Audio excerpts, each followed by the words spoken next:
Welcome to a Celtic State of Mind's Bulletin. I'm John Dykes, and today, once again, I'm delighted to be joined by James Anthony Simonette. Full name the day, Paul? Sunday name. Paul Sunday John. name. Sunday name, yeah. Yes, and you're here for the Axon Bulletin, something that we're going to be doing as regularly as we possibly can, Jim. And in particular, if we're reacting to any kind of breaking news, we can come on and speak to our followers on social media. Before we get started, tributes have been made for the Irish politician John Hume, who passed away in Derry in the north of Ireland yesterday.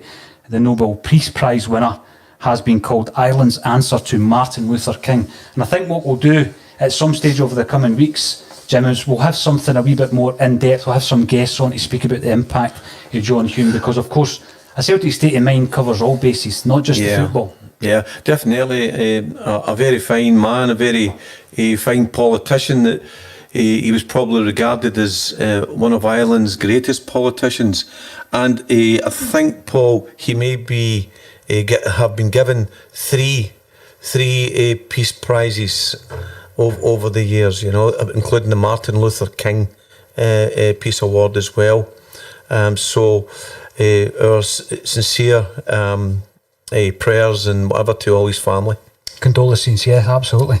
Now, breaking news today is that Neil Lennon obviously has been progressing with his interest into Edouard Ajeti, who is reportedly lined up for a loan deal from West Ham United. It's all down to the player, Jim. What's your thoughts on bringing in Ajeti?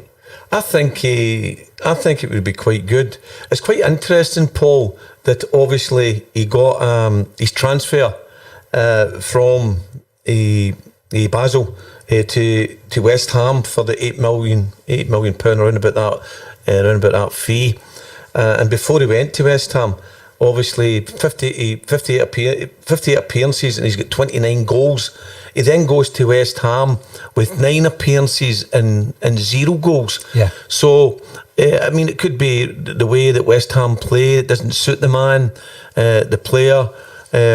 But I think if he comes along in a loan deal, hopefully we can mould him to the way that Neil is looking for a striker to play.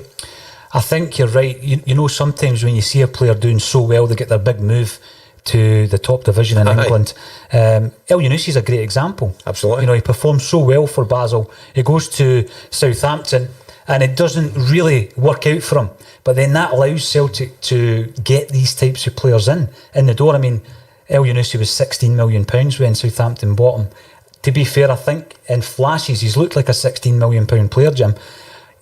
Neil Lennon's obviously looking at the success of El Yunusi and he's thinking perhaps we can bring in Ajeti and he can be a success along the same lines. Absolutely. But let's just go back a wee bit in history there, Paul. Even if you look at when Henrik Larsson was brought in, he wasn't doing producing the goods for Feyenoord at the time, and he came and look what happened there.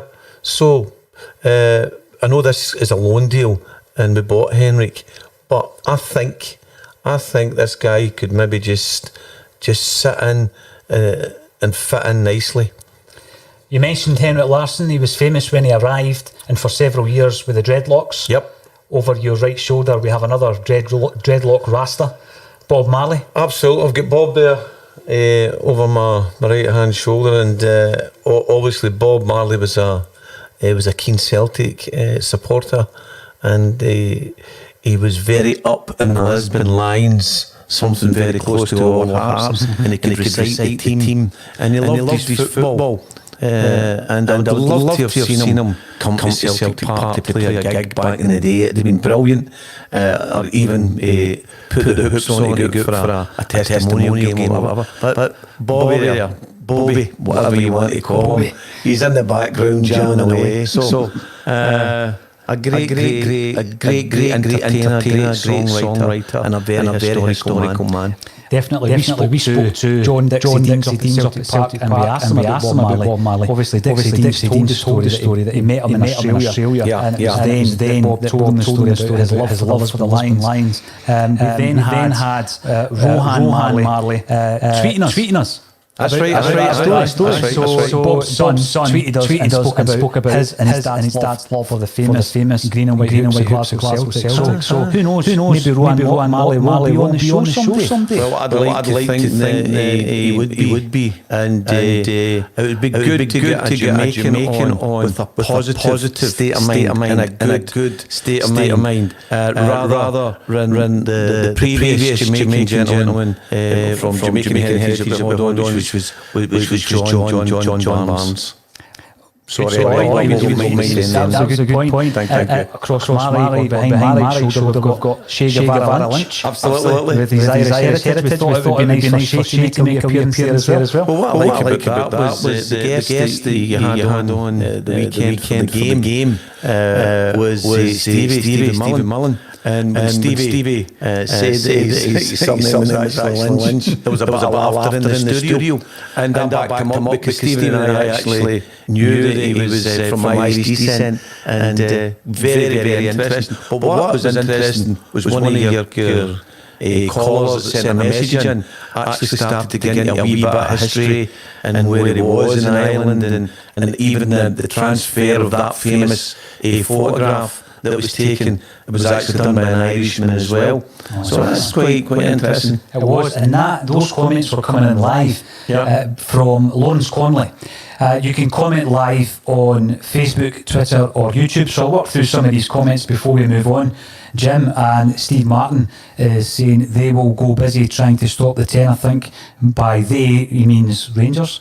They will be busy. They will be buying a lot of players in to try and stop the 10. It's unthinkable for them that Celtic should win 10 in a row. Hoosty boy, is it just me or do they move a lot quicker when getting players in? Also, so much for them being...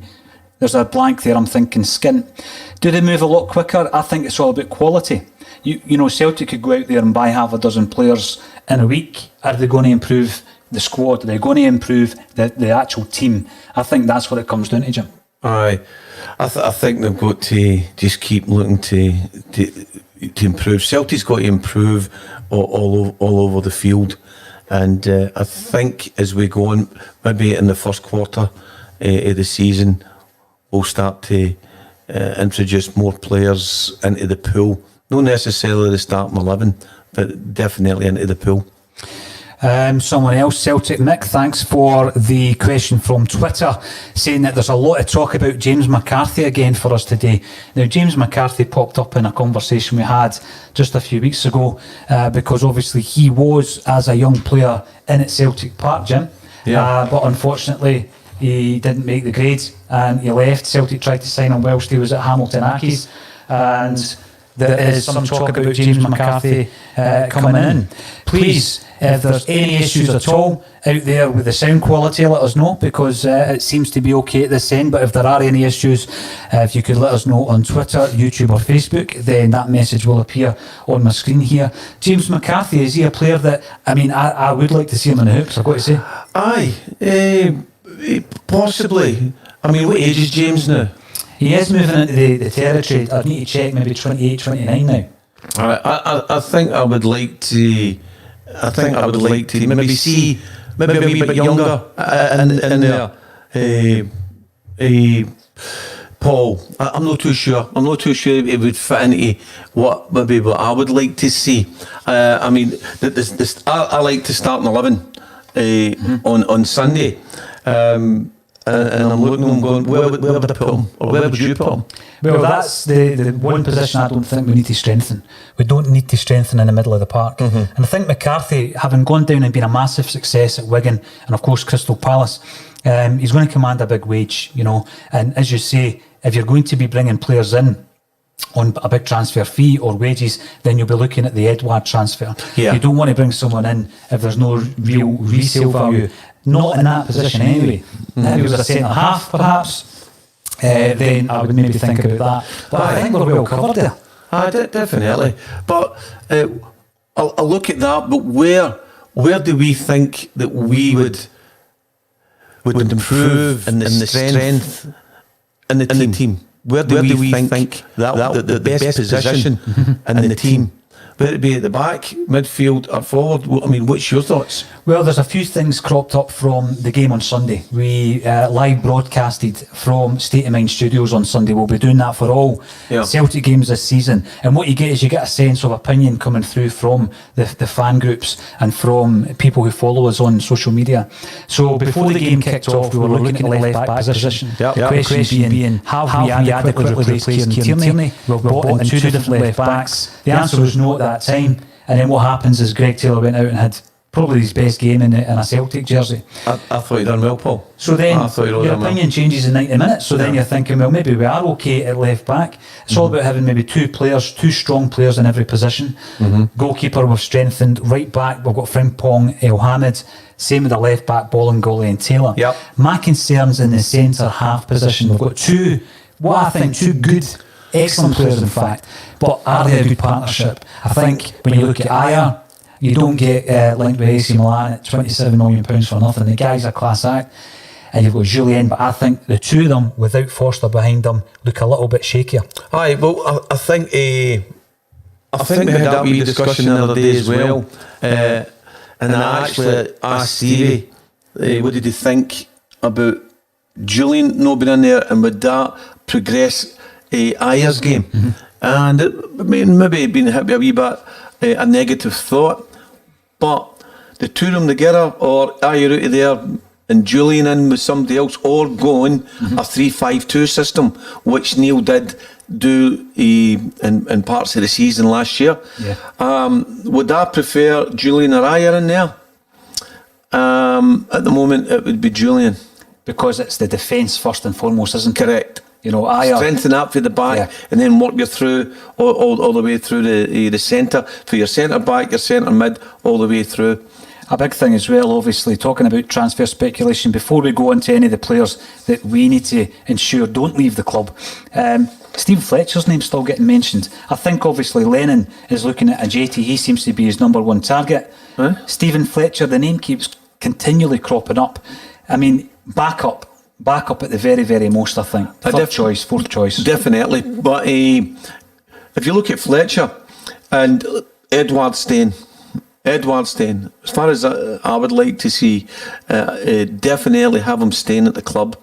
And if Fletcher comes in, Fletcher could be a good partnership where he becomes the first striker and Edouard's the second striker. So that Edouard still becomes the impact striker, and he takes the opportunities round about the box and scores. That's the difference. What makes you a really, really good striker as well, in my opinion. But if Fletcher came in, I think he could be like a Chris Sutton type player. I'm not saying he's necessarily up there being the same as Chris Sutton, but he could fit in and doing the job that he done and feeding the balls into Henrik, taking players away, being good off the ball. I think Fletcher would be good doing that type of role and leaving Edouard to go and send the ball home. There's massive speculation around Edouard, and a lot of that comes from our former players. Eddie responded to some criticism levied at him from Frank McAvenny, the centenary hero. And obviously, McAvenny made a comment about him not looking interested. Edouard responded via social media. And then we have Charlie Nicholas reckoning that we'll not get any more than 30 million should we sell him to the likes of Arsenal, whereas Bratback reckons we should hold out for 40 million. One of the big points, as you've said there, Edouard's staying, Jim, and I hope that's the case.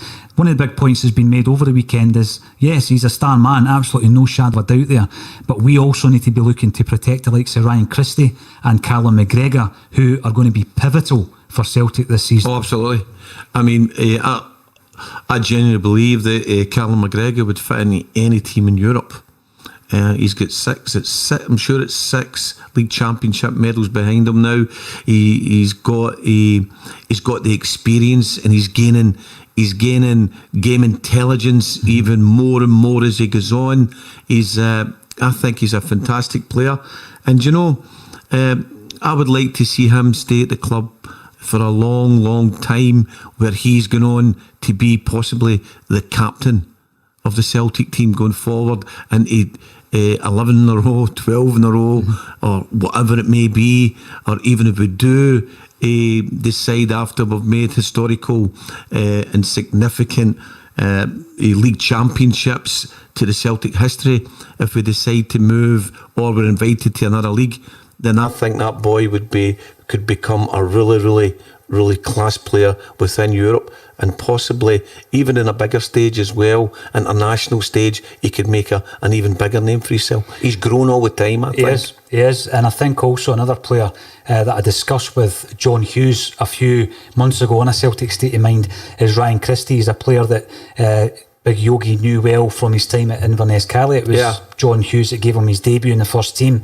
and obviously there are certain people in Scottish football who would like to see Ryan Christie move, because there is a sell-on clause for Inverness Cali, and when you consider the types of transfer fees that we could command for a player like Christie, but we need to get him on a longer term deal. I think his current deal ends in 2022, and Brendan Rodgers will be looking at that as an option. Oh, definitely. I mean, we're speaking about Callum McGregor. Now we're on to Christie.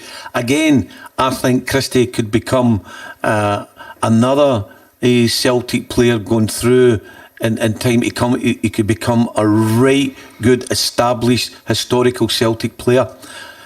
But we haven't got him tied up. And we need to look at what deal is he looking for? Is he happy playing with Celtic to help them gain more trophies? Does he want more trophies in his bag? Is he looking for a so-called different type of stage to play on, whether it be in England or Europe?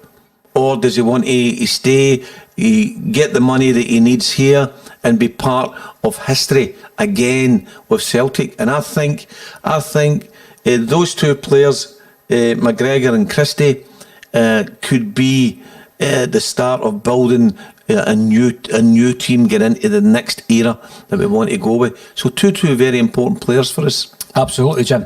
Now, one big shout out to Malcolm, who has given A State of Mind a loan of these two remarkable items of artwork. Bob Marley, Celtic fan, Che Guevara with his Irish links. So they fit in really well with State of Mind Studios. We will have them mounted at some point. So thank you to Malcolm, whose Twitter handle is Don's Pool. He's a match-worn jersey collector. That's how I know him.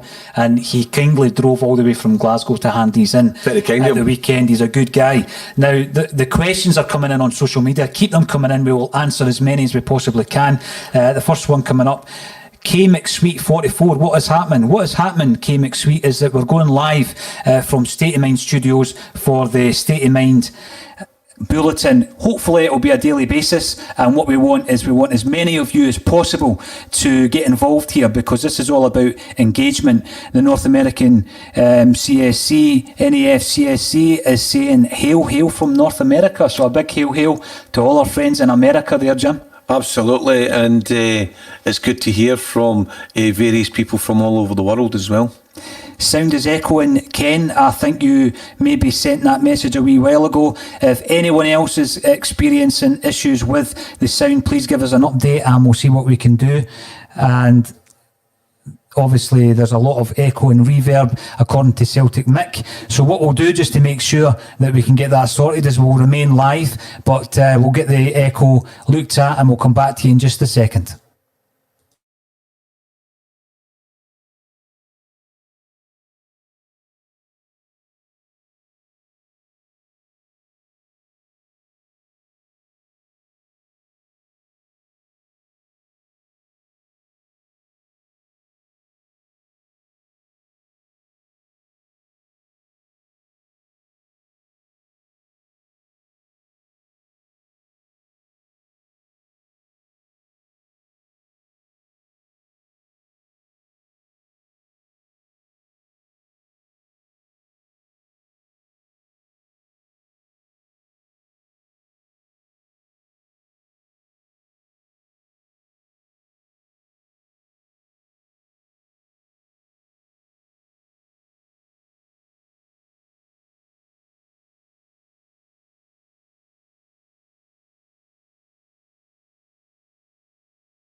Welcome back to Celtic State of Mind, and this is the Axon Bulletin. We just want to make sure that the sound quality is as good as possible, and so please keep the comments coming in if there is any issue.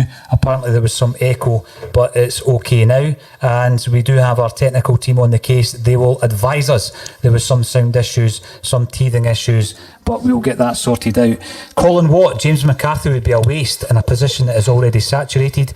We need to focus on centre backs, one injury and we're gubbed. I think Colin comes in with some good comments as well. He came in at the weekend there as well, and I wouldn't disagree with him. That's how I was reluctant to answer on the McCarthy there for you, Paul. You know. Okay. And as I say, just let us know about the echo here and there. We'll get that sorted out, because obviously what we want to do is give you up-to-date content on a live basis. Ajeti worries Celtic Mick solely from his dithering over signing, as reported in the press last week. I think someone online made the point that we had a similar scenario with Skepovic. Remember, he was coming, then he didn't come along, and then at the last minute he signed. Did he really want to be here? That's right, Paul. And what I would I would like to see a Celtic looking at players who don't deal in indecisiveness. Mm-hmm. They've made a decision. They want to come and play with us, or they don't want to come and play with us. And players that are with us, again, forget the indecisiveness in this historic year, this historic season. We can't be doing it. We've got to decide. We want to stay. We want to play. I agree with you.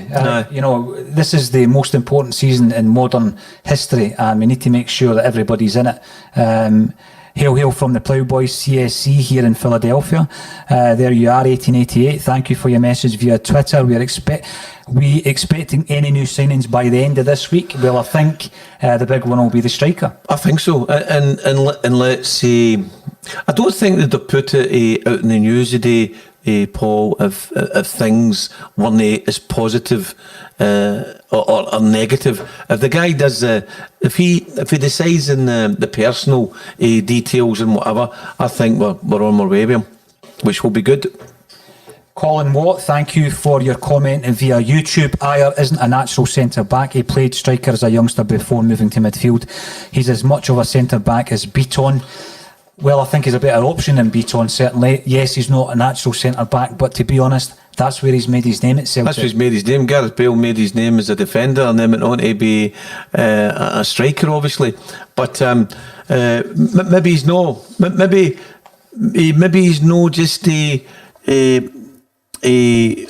gelling with Julian at the moment. But I think Ayer is a good player. He's an excellent player. I really do, you know. He's an excellent player. We've just had word in saying that the sound is going well, so please keep us updated on that. It's modern technology. We're learning as we go. We do have the kit, so we are hoping that it all goes well today and going forward when we do the daily bulletins and the match coverage as well. Sean Ross, thanks for your comment on YouTube. James McCarthy, who's he replacing? Good point. I don't see him replacing anybody. Would he get a game in the first team? I don't think so. Stevie Mullen, who joined us as a pundit at the weekend there for the opening game of the season, told us all about Che Guevara. We've got him here today. Che Guevara Lynch. And Stevie Mullen is asking, what's your thoughts on the first team squad, player by player, and who would you let leave?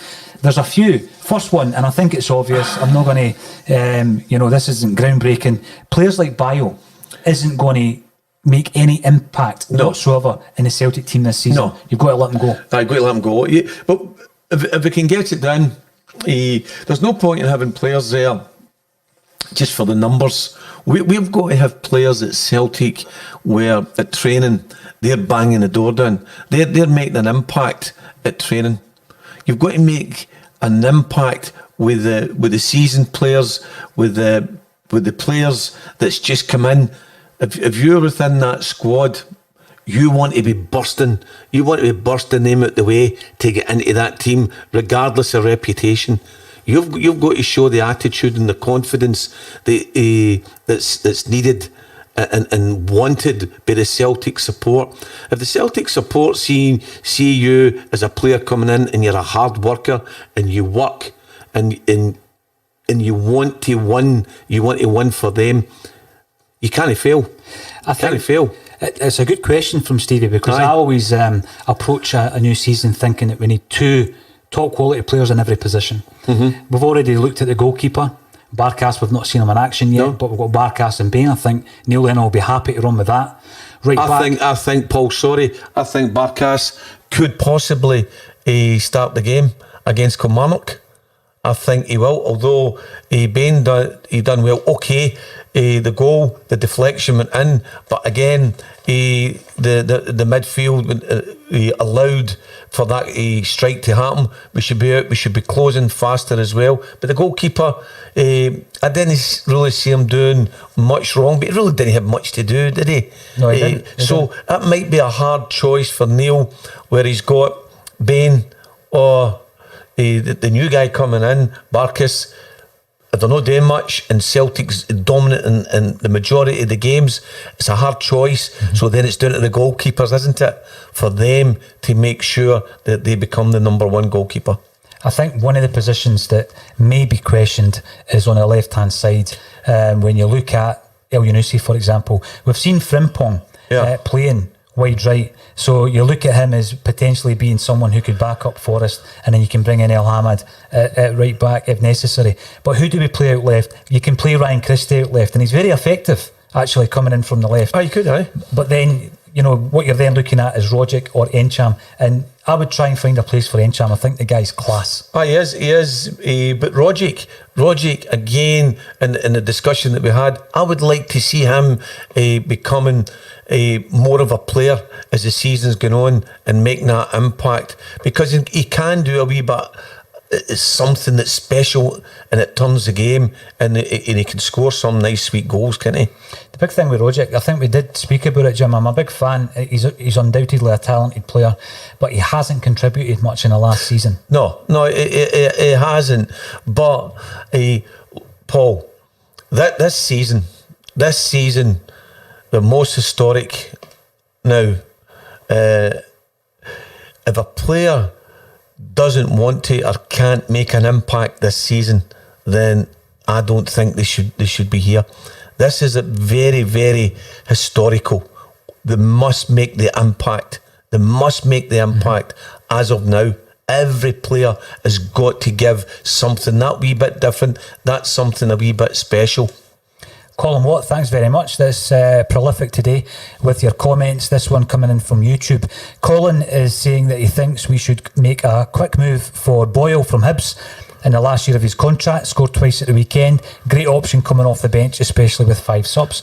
I think he's a player that's very impressive. He's going to be one of these guys in a Hibs side who I actually think will have a good season. I think Motherwell, we spoke about this before, going on live here, Jim. I think Motherwell are going to reach a point where St Johnstone reached previously, where the manager's taken them as far as he can possibly go, and they're going to fall away, and the team that's going to be the third challenger, if you like, number 3 if you like, is going to be Hibs. I don't see much of a challenge from Aberdeen this season, but I think Jack Ross, with his signings at Hibs, he'll do well, and he'll do all he can to keep Boyle. I think Jack Ross is an excellent manager. He's an excellent coach.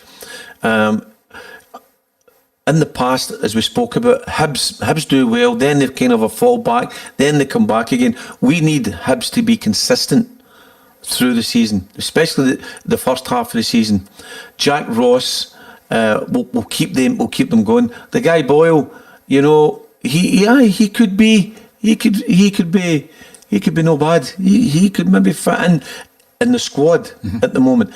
But then again, if we look at the squad and the nine players that were stripped at the weekend, who would you take out? You had Rogic, you had Kamala, Beaton, Sorrell. You had Rogic, Encham, El Hamad, and Karamoko. Somebody missing in there, isn't there? I think Barkas. I think Karamoko. I mean, people obviously think, oh, the guy's a prodigy, and by all accounts he is. But, you know, if you're going to take a player out of there, it's the one with the less experience. You would put in a Boyle in here who knows the game, who can make an impact. Right. He would certainly fit in there. Going back to some of the points that had been made about Rogic and Encham, there is an issue in relation to keeping all of these guys happy.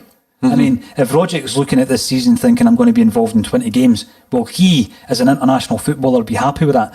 Now, that's a good headache for Neil Lennon to have. Definitely. But as an international, this season again, I'm not really interested. That's me being selfish in my own opinion. Got to be. Internationals, not interested in internationals. Where other people's thoughts are, the thoughts and the focus is going to be on Celtic and Celtic alone. His dad would kick him the length of Kerrydale Street if he tried to leave. Celtic Mick 7. Not quite sure who that was about. Celtic Mick, remind us who you're talking about there, and we'll comment on it. Stiggers 1888, we expecting any new signings by the end of the week? Yeah, I do think we're going to have a striker in from the end of the week, by the end of the week. And Stevie Mullen, Ayer would be better at crab football. Well, there you go, but that's Stevie's opinion. Stephen, what's crab football? Sideways football. That's a St Rocks thing. All right. That's you would need to have, go and watch St Rocks to see that. Get yourself up to James McGrory Park. Absolutely. St Rocks. Tell Stevie thanks for that. But he can elaborate a wee bit more on it. Obviously, Paul, as well, it's St Rocks' historical 100th year. It is. And when the season kicks off, good luck to St Rocks as well, even if they get into the crab football. But if you look at the game and at the weekend there as well, what did you think, Paul, with the centre of the midfield? Did you think there was a lot of play lost in there, or did you think we were still quite dominant in there? I seen that comment, and I seen also that someone blamed it on, statistically, it being Brown's fault, Scott Brown's fault. I think what we'll see this season is Scott Brown can't play 50 or 60 games a season at 36 years of age, as fit and lean as he is. But McGregor's going to be the main man. He's going to be the main man, and he's going to do a lot of running for Scott Brown this season.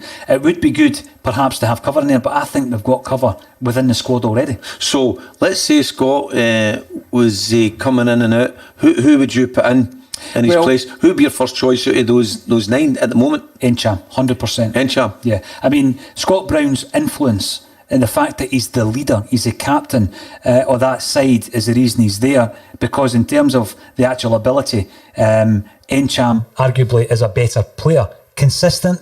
Don't think so. And you know when you look at Scott Brown, you're going to get a consistent level of performance. So I think the like for like in it, they're not similar players, but if you were to remove Scott Brown, Encham would be in a team every day of the week. Aye.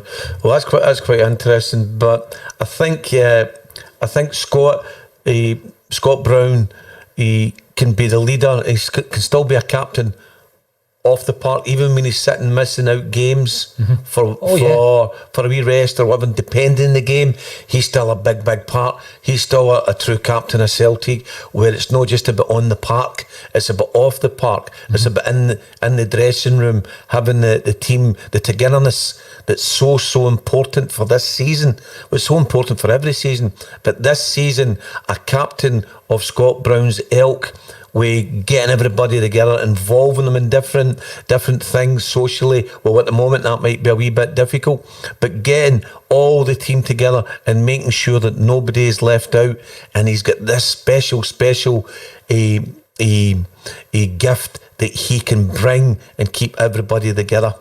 100%. The Celtic Medal, who is a good friend of A Celtic State of Mind, is asking, why do players wait until the twilight of their careers before pledging allegiance to our club? I think, there's some of the examples over the last few years, Roy Keane, for example, or Robbie Keane. They want to come up for this Celtic swan song because they're so-called Celtic men. I think it comes down to the league we play in.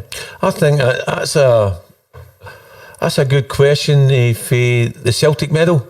The Celtic Medal. That's the only club I've ever wanted to play for. Aye. But only after you've made all your money. Aye, absolutely. Yeah. I think, Paul, it could be that even when players are younger, they they look at maybe the English league as the top league, and they want to go there, and they're blinded, and they may not know. Although we all know about Celtic, there's people out there and there's players that's coming from different parts of continents and different countries that necessarily are not tuned into Celtic, but then when they start playing and then they start watching and hearing about this club called Celtic, they start to be intrigued, and then they say, what is this?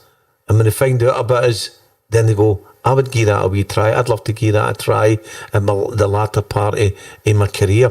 So I suppose it's educating these players out in the world at a young age about Celtic and telling them Celtic stories through the media, through social media, and through people. I think also, Jim, later on in the podcast, we'll be talking about some of the guests we've had on A Celtic State of Mind over the last 7 days. Yeah. A couple of them touched on Celtic moving to England. I think that's key. If Celtic were in England, we wouldn't be always looking for development players to sell on. We could be buying players at the peak of their powers and bring them into our side, and they would almost give you an instant improvement to your squad. So that would be my answer to that question from the Celtic medal. Sean Ross, another question, thanks, via YouTube. Is saying that he knows Ivan Toney's family, and as far as he's been told, there's been no Celtic offer. Well, the big thing I would say on that is that we've got Barry Fry looking for something like £9 million for the guy, so I think that would put Celtic off at this moment in time. We're much more likely to get a loanee in from West Ham, particularly when you look at the success of El Yunusi last season. Both players played in a very good Basel side. They got big moves to the English league, didn't work out, and we can bring them in. They're going to get the games that they wouldn't get at their parent club. Huntsey, 1967. Last week people were saying you look like Ali McCoist. This week you look like Neely Mockin. Oh, is that right? Oh, well, I'd rather look at like Neely. That would be better for me. But see, we go back to Edward. I think he's actually sent out a message to Scottish football. At the weekend there, he sent a fantastic message out, and of course, he sent it out to English football and to European football. So there's your message as well, that these players can have a platform to play on at Celtic Football Club. He's scoring 3 goals there, and I think we touched on it earlier. He's a type of a striker. He's in the right place at the right time now. But to score those 3 goals, the hat-trick, he's definitely sent a message out. If we look at you spoke about the Aberdeen game, Paul, the Rangers and Aberdeen game, that I thought Aberdeen didn't get out of second gear. But I was quite impressed with Ferguson. I was quite impressed with the boy there. I thought he tried and he worked and he worked and he worked. Now we know he obviously comes from a Rangers background, but that work rate for him was fantastic. I didn't think the Rangers were overall dangerous in every parts of the area of the field. Kent might have been their only strength that I seen. Morelos didn't look as fit, and if that team was out just now, I think I would be quite comfortable at this particular time in saying we're way ahead at this part of the season than maybe Aberdeen, Rangers, and certainly the rest of the league, I think so. I mean, I don't see Aberdeen being a challenger this season in any way, shape or form. Colin Watt, breaking news, Jim will end the update with some dance moves. Well, you know what, Colin, I don't think he's up for it today. No. Maybe if we put some Bob Marley on, we'll get some dance moves for you, Jim, I'm not sure. I caught once, Paul, but I don't think I'm getting caught again, you know what I mean? Huntsy 1967 on Twitter thinks that Lennon will limit the squad players this season and go with his trusted 16 or 17. I think you're right, because we can't risk anything this season. It's right to be the strongest lineup every single week. Just firing this in to get Colin off for a while, says Stiggers 1888. I'd like to see a centre half and Tony or Ajeti in, and I think we've already covered that. We totally agree with you, Stiggers. Keep the comments coming in. Mikey Posters working brilliant now, guys. Top work. Thank you very much, Mikey, and your feedback is always appreciated. Colin Watt responds, much appreciated. Keep the questions up for when I'm on. And we've got Jed Sweeney, do we need another keeper, i.e. Mark Marshall. Now, interesting enough, we did speak about a third goalkeeper this morning. Marshall's name has been mentioned. Going in, you've seen it in the past where there's a keeper crisis, and that's what happened when Marshall got his opportunity first time round at Celtic. Yeah. Do we need another backup? It's always good. I mean, anything can happen as a goalkeeper. Any injury could set in and whatever. If the needs must, then what's wrong with having another backup goalkeeper? Well, you know, if you're going to bring him in on a free, someone with the experience of Marshall, who knows the club, who knows the Scottish game, I think would be a safe buy. People get a wee bit concerned that they're going to be our first picks, like Stephen Fletcher. If you bring him in and he's a fourth choice, he's a better fourth choice than Bio. Aye, but correct. But again, Paul, if you bring in a third goalkeeper and he makes an impact at training, and he gets a chance to get on, and all of a sudden he's having good games, he may keep the position between the sticks, or whoever or whatever new player comes in, if they make that impact and they can make it into Neil Lennon's 16, no the 19, the 16. Mm-hmm. If they can do that, then good on them. Bring them all on. Our friend Pete Dragon is back on with the questions in the comments, Jim. Pete Dragon, keep them coming, Pete. Will the board pursue a safe spending policy, or should they push the boat out this year? I think they will play it safe, and even though we're going for 10 in a row, under the current climate, I think the Celtic board will play it relatively safe. I think the question for Pete there is very valid. Should they play it safe? Should they break the bank? They could go in between. They could go in between. Now, does the Celtic support want history, or do they want money in the bank? Having money in the bank's important, Paul. It's very important for stability, to keep the club going, and to look on, to have money in the bank for times that are hard, and times like this at the moment, while we're still going through the COVID. I would like to see the board spend their money wisely, rather than just go out and maybe say, there's 8 million, 10 million, or 12, whatever the figure may be. If we spend it wisely and intelligently, I think everybody would be happy with the board. Mm-hmm. You know, also when you're looking at the mention from the Celtic medal, now that we're top of the league, do you think we can only blow it? Well, I think so, because due to the fact that we've got the best squad by some distance, and even though we've trimmed it slightly over the summer months, I think only Celtic can blow it. Now, what we're going to do, Jim, is we're going to break away for a wee discussion regarding some of the guests that have been on, some of the points that they've made. Keep the questions coming in, and we will go through all of them before the end of the bulletin. But last Monday, we very thankfully got in John Colquhoun. He's an ex-Celtic player who I've been wanting to speak to as a guest on A Celtic State of Mind for some time. Please check out the podcast if you haven't already. He was a great guy, came in speaking about the music, Celtic, and also youth football. He's passionate about youth football. Jim, can you give us an update on youth football? Because, of course, you are from the Jimmy Johnstone Academy and Charitable Trust. Yeah.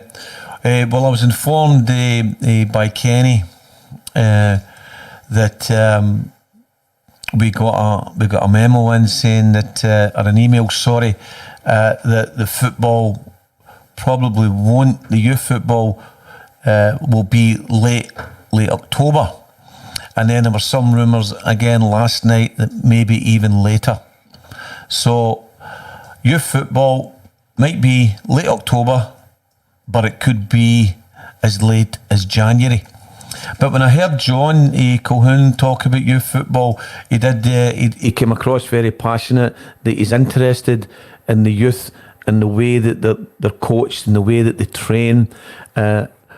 John, not a big advocate of pro youth football with the amount of kids that's in it.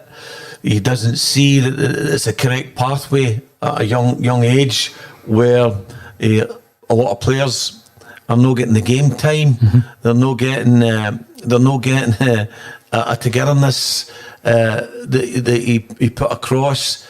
different.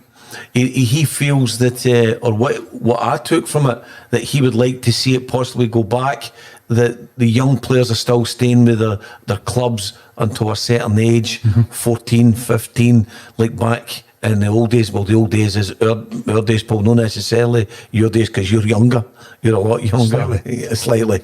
You know what I mean? I think you've got 20 years on us. But anyway, I think I wouldn't disagree. And I was speaking to a couple other guys as well that's been involved in youth football, pro youth football, that they would possibly like to see it go back to that system as well. You signed in the S form, but will that happen? I don't think it will. But we need to look at youth football in a different vein now.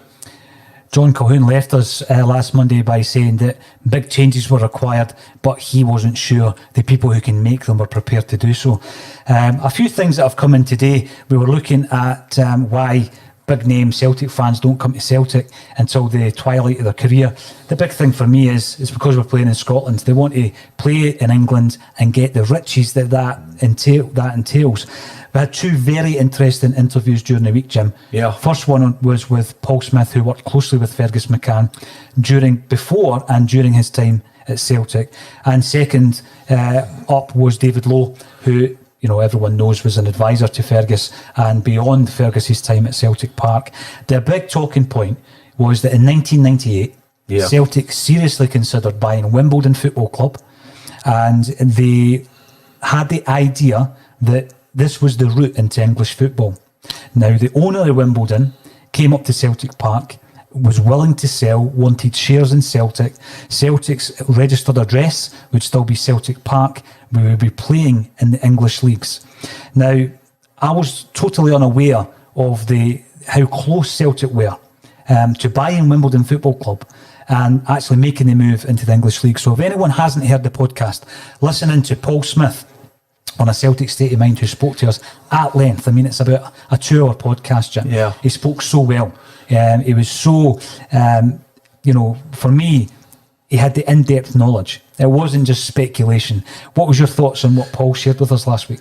Well, I was fortunate to actually know the story about Wimbledon, and there's probably other people out there that knew the story as well. I knew the story at first hand.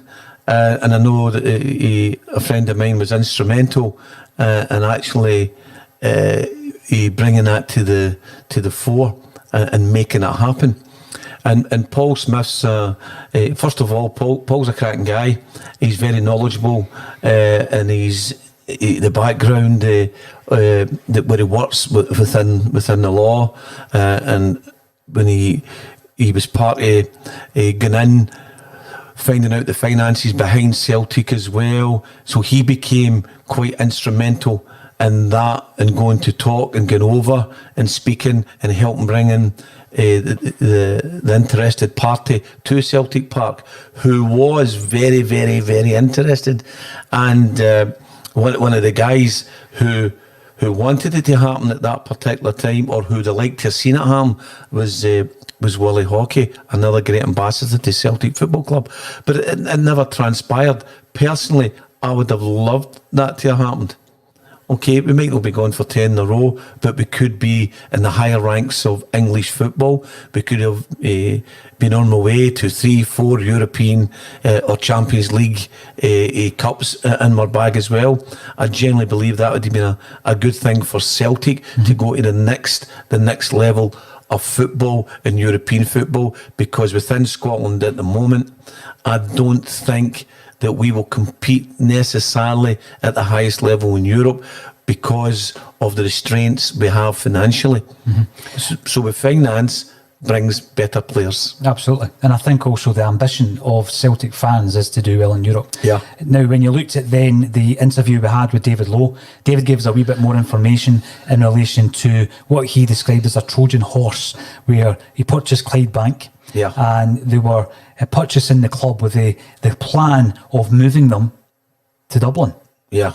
And what could then happen with regards to that is if you could move a Scottish club to another country and play elsewhere, that would be an example to use in support of Celtic's application.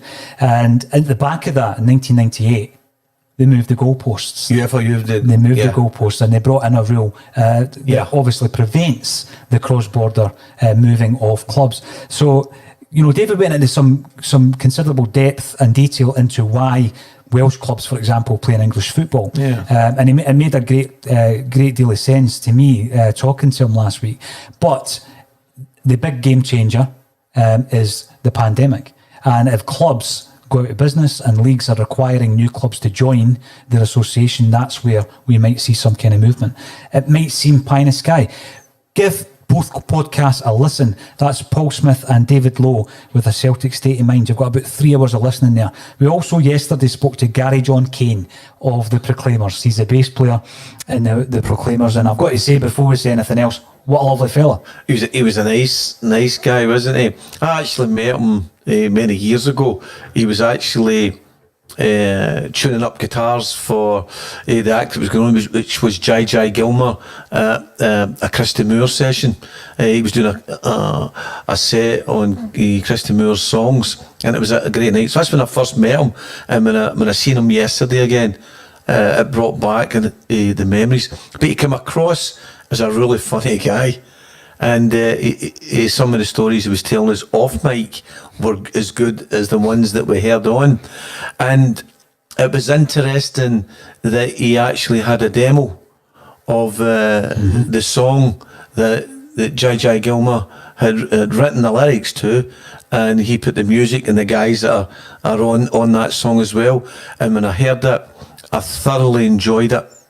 I thoroughly enjoyed it. I love the fact that just came up in conversation. I was totally unaware. In the vaults. It was in the vaults, and it had been in the vaults. It had been written for the Celtic centenary, and the club were going to release it as an official song, an official single. It would have been on vinyl back then.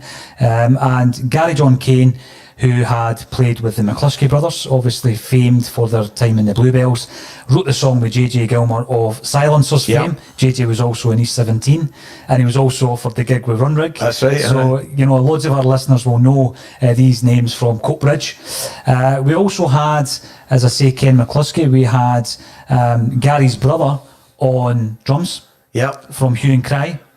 And who was on the backing vocals? Backing vocals was Trisha Ferns. Beautiful backing vocals as well. And we know Trisha for a way back as well. So a nice girl, nice lady. Yeah. So in actual fact, it was Greg Kane on the keys. Greg Kane on the keys on piano. Yeah. And the ex-Proclaimers drummer was on drums. Ross, yeah. So please have a listen to it. It's actually on the podcast that we put out last night. It's a world premiere of a Celtic song called The Glory in the Dream. And the mouth organ. And the mouthy was Ken McCluskey. Ken McCluskey, well done. From Bluebells fame, who has also appeared on the podcast. So that's quite interesting in itself, Paul. There's a good mixture of musicians with a Celtic experience who bring it into a Celtic experience. I think it's fantastic. And if the guys decide that they're going to do a wee overdub on it or whatever and decide to bring it out, I think it would be well worth a wee buy as well. Not that I'm trying to punt it here, but I think it would be good. Well, have a listen to it. Let us know what you think. The first thing I thought was it sounded like Christy Moore. Yes, and there's a wee tinge of the silencers in there as well, but that's to be expected. So please have a listen to that. Let us know what you think, because Celtic and song go hand in hand. Blueturd again at this time of the day. That's a good name. Marshall is a no-brainer, as we know nothing about Barkas yet. You know nothing, but if you're going to spend £4.5 million on a goalkeeper, and it's the most amount of money Celtic have ever spent in the history of the club on a goalie, hopefully we know something about him. Well, hopefully, and somebody has got to have done their homework there as well. Maybe the same guy that done the homework for Raphael. Could be. Well, let's hope not. But Celtic would have done their homework on him. I think so, for that kind of money. Ken Walsh, should Leno have a squad for Europe, i.e. Encham, and one for the league, where he can't just concentrate on the 10? I know exactly where you're coming from there, Ken, because obviously what you do tend to see, even in the pre-season game against PSG, Encham is suited to that, whereas Brown in the domestic game is obviously suited to to the Scottish game. I think it's difficult. I remember certain clubs have tried it in the past where they've got a domestic team and a so-called European team. It's all about the blend, and it's about obviously being on a run of form. We can't just concentrate on 10.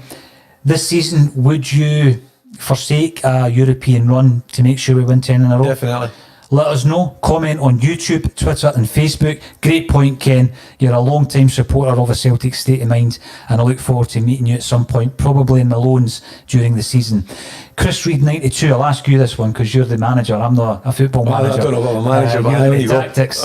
What formation do you think we should use as we go for 10? 3-5-2 or 4-2-3-1? 3-5. I like an attacking formation with the 3-5-2. That's what we teach as well at Jimmy Johnson Academy. We tend to work on a 3-5-2. Obviously, we like the two wide guys attacking, but obviously coming back and defending as well. And I like the 3-5-2, but whatever the strength of the team permits, whether that be a 3-5-2 or a 4-4-2 or a 4-5-1. But I would always like to see Celtic as an attacking, free-flowing team, free-flowing attacking football, and that's what Mr. Steen introduced, and that's what I would like to see us continue with. Attack, get so far ahead, then we can enjoy the game.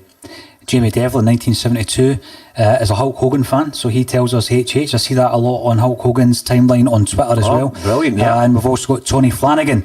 The past few seasons we have really benefited from the winter break. We've come back absolutely rejuvenated and steamed through to the league title. We have, particularly last season. We came back firing on all cylinders. I remember the game well. Was it the 29th of December? Would that be right? The Rangers game. The Rangers game. We were totally despondent after the game, but we didn't look back when we came back after the winter break. But there was a magic, wasn't it? Bringing them into a sense of false security, and they couldn't continue with it. So we went away and we do the break, and Neil injects his magic, and the Celtic backroom staff inject their magic within the team. Okay, we've lost that round, but we haven't won the battle.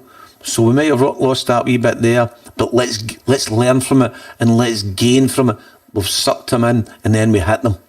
See, the thing, Jim, people throw about comments, particularly in football terms, the mentality, etc. But that does come down to a winning mentality, because Rangers were ahead at the turn of the year, but Celtic had the mentality to see it through. Absolutely. And that is going to be massive when we go for 10 in a row. Aye, the mentality is important. If you've got installed in you that the winning mentality has got to be there at all times when you're playing for Celtic, You must have that in your bag. Taking second is no good. Second is nowhere any good for a Celtic player or for the Celtic support.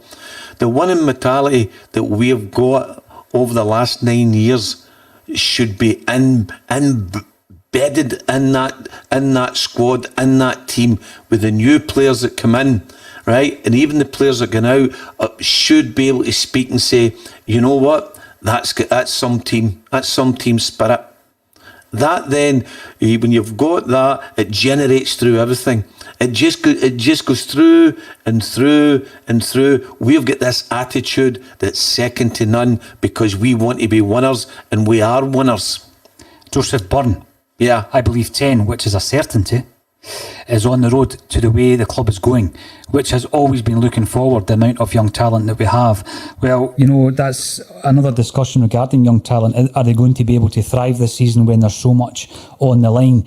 Tony Flanagan, given there is no break this season, I think we do need a deeper squad to cope with the fixture pile-up. Having two decent players competing for each place may not be sufficient this season. It's a good point. I mean, it's going to be one of these things when you're looking at the goalkeeper. Someone made the point, we need a third goalie. You do tend to run with three goalkeepers, because then you're looking at someone who's unfancied and who has maybe been out on loan but doesn't have the first team experience at this level. Jim, Tony Flanagan sent in the message from YouTube, so please keep sending in the messages on our social media, Twitter, Facebook and YouTube. Good message, Tony. And we will continue to discuss them and throw them back out to the group. Easily the best Celtic podcast out there. Thank you, Ken Walsh, with the extensive range of content you have on daily. from you and Kevin. Jim Anthony has added to the podcast with his knowledge and brilliant banter. Jim Anthony, I like that. Jim Anthony.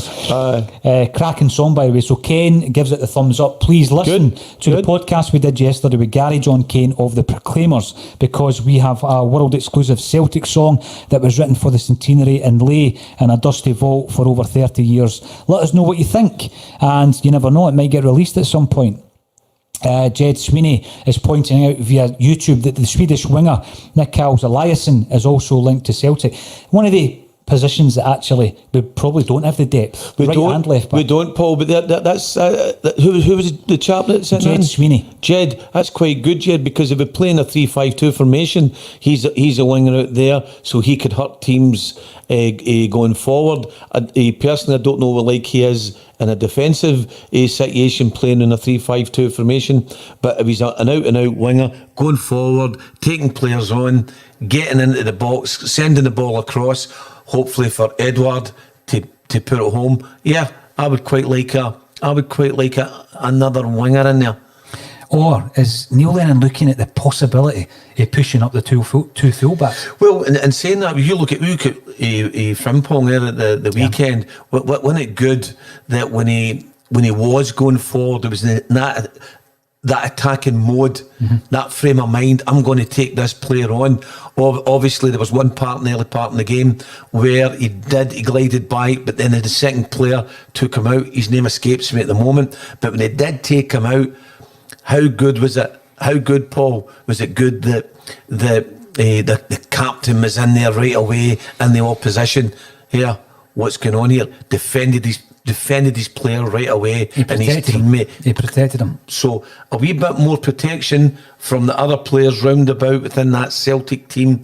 I think Frimpong could go up as an attacking fullback and be covered when he's attacking and make his way to the box and send the balls in. Job done. You mentioned earlier that we're from slightly different generations. So I wouldn't say I'm 20 years younger than you. But you did see, players like the Lisbon Lions. Jimmy Johnson took more kicks for Celtic than any other footballer in the history of the club. Who was the guy that would protect wee Jinky? I'm thinking Bertie Auld. That Bertie they would all protect him, wouldn't they? They would just protect him. But the wee man knew that he was going forward. He was prepared to take the kickings. He wasn't just taking the kickings for his teammates. He was taking the kickings for us. He did. Paul. No, he was taking the kickings for the fans. But what was happening was he was gaining the ground, and then Bobby would come in. Bobby Murdoch would come in, free kicks, bang, away it would go, supported by Bertie. They knew what they were doing. They were geniuses. They had telepathy before telepathy was invented. That Celtic Lisbon Lion team. They did. Ken Walsh, you must have seen John Buckley sticking his head in the window up there in the actual studio, because he was popping in to see if he wanted a cup of tea. And he's saying, "Get out, we're on air." Aye, absolutely. And if you're tuning in next door, that's a message from Ken Walsh. Henrik Tung, thanks again for getting involved. We appreciate your comments on Sunday. How much of an impact will the increased number of subs help Celtic, given our strength on the bench? It was a strong bench on Sunday. Was a strong bench, but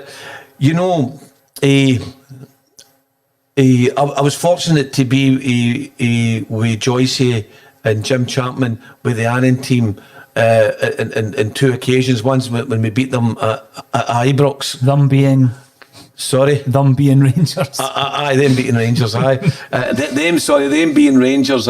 When we beat Rangers, and Joyce, I know Joyce. He's a good Rangers supporter and a cracking guy, but a cracking coach. So we were at this game, and it was actually a testimonial for one of the Annan players. Anyway, Joyce and Jim were battering the Rangers team that was sent in, and we were in the dugout, and I said, "Now's the time, Joyce, for you to consider putting on the rest of the players, and let's see how strong they are. You've already beat them. You've already got them beat." So I think Celtic had Hamilton well beat at the weekend. Maybe the substitutions could have been on a wee bit earlier to see the strength of the players and what they could actually do, because the game really wasn't under pressure. So let them get that under their belt. But it's important to see how a player performs under pressure as well. Oh, absolutely. So thank you again for getting involved, Henrik Tung. You sent that message in via Twitter. Yeah. We have another one from Ken Walsh on YouTube. Definitely the 10, but I'm greedy. I want it all. A good run in Europe brings better players and breeds that winning mentality. I think you're spot on. It's going to be interesting this year in Europe, obviously, because of the fixtures and how that's going to pan out. But I'm like yourself, Ken. I look at Celtic being a European force, and hopefully we can get back to that. I just think that given the amount of fixtures that we're going to have anyway, plus the additional Scottish Cup fixtures, it may be something that we don't focus on as much. Yeah, listen, it's good. See, if you're a footballer, you're involved in football, Paul, as we know. You want to win everything. But sometimes a wee sacrifice here and a wee sacrifice there gets you to where you want to get to. It gets you your overall goal. Right? And then when you reach your goal of 10 in a row, that's no longer your goal anymore. So if we get to that stage of the goal, what is the next goal? The next goal is definitely European games and European success. So we better sacrifice here, we better sacrifice there to get our goal that we want to achieve at the moment. And then we can look at other things after that.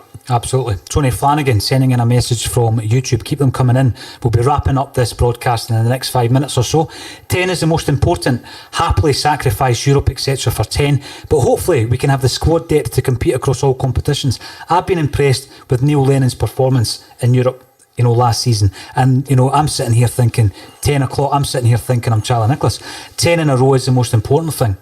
But Neil Lennon will want to win everything because he's got the mentality, hasn't he? He has, Paul. But let's look at Neil Lennon. Look how Neil has grown over the last 9 years. Neil Lennon has grown immensely with his time at Celtic, his time being away, then going to Hibs, and then coming back.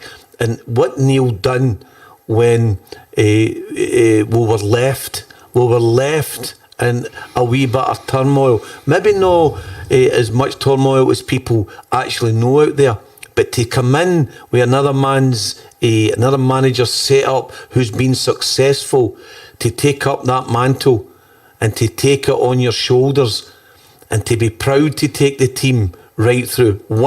Even if we didn't win the treble, he was so proud to come back and take that Celtic team and try and get it over the hurdle. I think Neil Lennon is very, very, very important to this year for Celtic to get them over the line. Neil Lennon has been a godsend. I agree. Massive fan of Lenny. Henrik Tung, thanks again. Think with the increased number of subs, Dembele will be given a greater chance for game time. I hope so. He's 17 years of age, but I do reckon we'll bring in another player or two this season, and that might actually limit Dembele. But the problem is you don't want to loan him out. You don't want to loan a guy out that young, and they're not getting enough games on a development level. But there's plenty. Celtic's get allies within the football world where they could put players out to play on loan. Get them there, get them game. If they're not getting the game time at a young age, okay, get them out to get the game time, but to clubs that are going to be looking after them and has got Celtic interests as well at heart, as their own, for their own clubs, but most importantly, they've got a good rapport with Celtic Football Club. And we do have people out there in the game who are allies to Celtic. Oh, yeah, absolutely. The Celtic medal. Another question. Thank you. You're sending this in from Twitter. A couple of more questions and then we'll wrap this broadcast up today for the Axon Bulletin. The Celtic medal reckons that Frimpong will be the most fouled player in Scotland this year. I think you're right. He looked on fire on Sunday. And how do the defenders in Scottish football deal with that? They take him out.